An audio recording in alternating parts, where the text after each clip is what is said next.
Bismillahirrahmanirrahim. Assalamualaikum warahmatullahi wabarakatuh, my brother. Semoga sehat selalu ya. Jumpa kembali dengan HS Channel. Semoga berbahagia di sana, selalu diluaskan rezekinya, mulai dari rezeki sehat, rezeki lahir, rezeki batin. Amin ya Allah ya Rabbal Alamin. Kali ini kita akan kembali mengupas sebuah berita yang merupakan rangkaian kunjungan Pak Anies ke pesantren-pesantren ya. Kebetulan pesantren yang dikunjungi ada di wilayah Jawa Barat. Nah, kali ini setelah berkeliling di Jawa Timur yang luar biasa sambutannya, sampai kebetulan pada saat ke Sumeneb itu hari Jumat. Nah, hari Jumat ya Pak Anies langsung jadi khotib ya. Dan imamnya itu Caimin.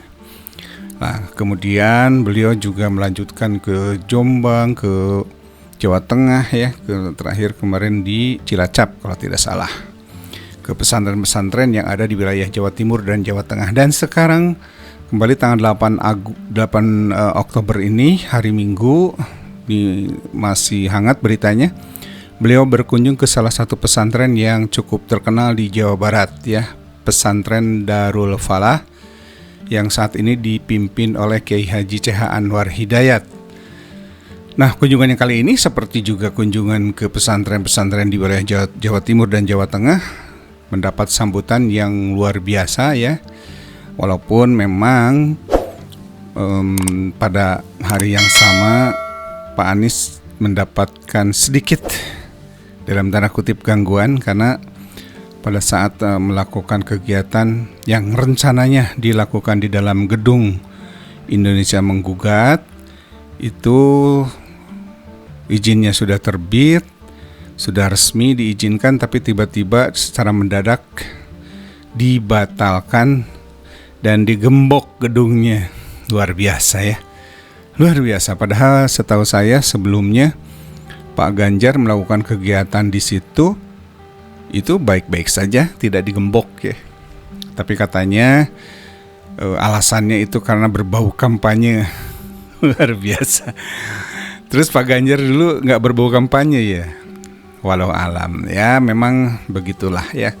Langkah Pak Anies ini cukup berat sehingga saya tertarik untuk mengikuti kegiatan beliau karena beliau itu termasuk tokoh yang literasi agamanya boleh dikatakan melebihi yang dua ya.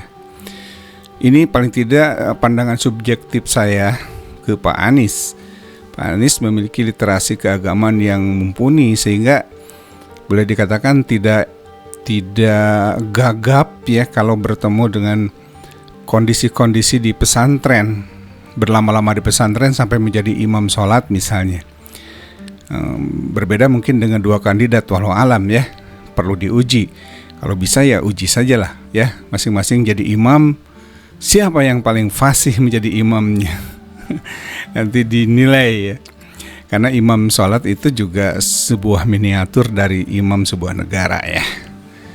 Oke bro, tanpa berlama-lama, intinya semoga lah lancar ya kegiatan Pak Anies, tak lagi mendapat gangguan-gangguan yang tidak perlu lah ya, supaya demokrasi ini tetap tegak ya. Itu jangan sampai ada penjagalan oleh pihak-pihak tertentu yang ya harusnya kan fair ya, semua harus fair menurut pandangan saya sebagai rakyat jelata ya. Oke bro, di jpnn.com diberitakan ini hari Minggu ya, tanggal 8 Oktober 2023 tadi sore, didoakan ulama Bandung, Anies insya Allah jadi bekal kami. Nah, ini adalah Pak Anies bersama pimpinan Pondok Pesantren Darul Falah ya, Kiai Haji C.H. Anwar Hidayat. Oke, beliau Kiai Haji C.H. Anwar Hidayat menasihati agar terus berikhtiar karena pada akhirnya semua berada dalam takdir Allah. Tutur Anies, betul ya. Ujung-ujungnya ada di qadarullah. Mau seperti apa ya kaki dijadikan kepala, kepala dijadikan kaki, ikhtiarnya kalau tidak ketemu takdirnya ya nggak dapat juga. Jadi memang ikhtiarnya ya harus maksimal, ujung-ujungnya menyerah kepada takdirnya Allah. Apakah Pak Anies ini ditakdirkan untuk memimpin Indonesia di 2024 nanti atau tidak? Nah, kita tunggu saja. Demikian juga apakah akan dipimpin oleh Pak Prabowo atau Pak Ganjar? Kita tunggu saja. Yang terpenting bagi kami rakyat kecil, rakyat jelata, ingin pemimpin yang jelas track record prestasinya, track record kedekatannya dengan rakyat tanpa pandang bulu. Itu yang terpenting. Tanpa pandang ras, tanpa pandang golongan, tanpa pandang agama, harus dekat semua sebagai pemimpin. Begitu. Oke, kita lanjut ya bro. Pengasuh pesantren Darul Falah Kiai Haji Anwar Hidayat berterima kasih atas kedatangan Anies. Apalagi baca pres yang diusung Nasdem, PKS dan PKB itu juga berziarah ke makam orang tuanya yang berada di area komplek pesantren. Harapan kami mudah-mudahan doa dan harapan kami diijabah dan terkabul. Harap Kiai Haji Anwar Hidayat. Saat ditanya bait doa yang dipanjatkannya untuk Anies, Kiai Haji Anwar Hidayat enggan membeberkannya. Kalau berdoa disampaikan di luar ruang atau dalam kurung ruang publik, rasanya kurang hikmat. Betul ya. Yang penting saya telah berdoa. Adapun harapan saya yang lain semoga adapun harapan saya yang lain. Nah, ini yang lain. Berarti ada yang utamanya ya. Semoga dalam kurung Pilpres berlangsung tentram, aman, damai dan semua calon saling rukun. Kita rakyat jangan ada pertikaian, tandas Kiai Haji Anwar Hidayat. Nah, itu ya. Jadi betul apa yang disampaikan Pak Anwar ya, atau Kiai Haji Anwar Hidayat ini, bahwa memang berdoa itu sifatnya kan private ya. Doa itu hubungan kita dengan Yang Maha Kuasa secara private. Kalaupun ada doa-doa umum yang sering diucapkan bersama, saya kira mungkin itu lebih umum ya. Doa-doa yang lebih spesifik biasanya disampaikan secara private saja antara makhluk dengan Sang Kholik. Itu kira-kira resume dari sebuah kegiatan Pak Anies ya di daerah Cililin, Jawa Barat, di daerah Kabupaten Bandung Barat maksud saya bro.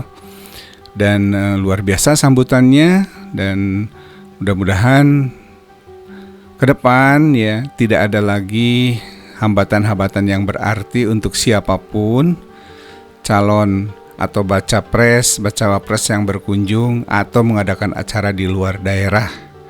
Mudah-mudahan tidak mendapat hambatan yang berarti seperti yang dialami oleh Pak Anies. Memang menarik ini ya bro ya. Ya, terakhir semoga kita selalu sehat selalu ya bro. Dan apa yang disampaikan oleh Kiai Haji Anwar ini, Kiai Haji Anwar Hidayat ini, pemilu berlangsung tentram, aman, damai, dan semua calon yang saling rukun begitu.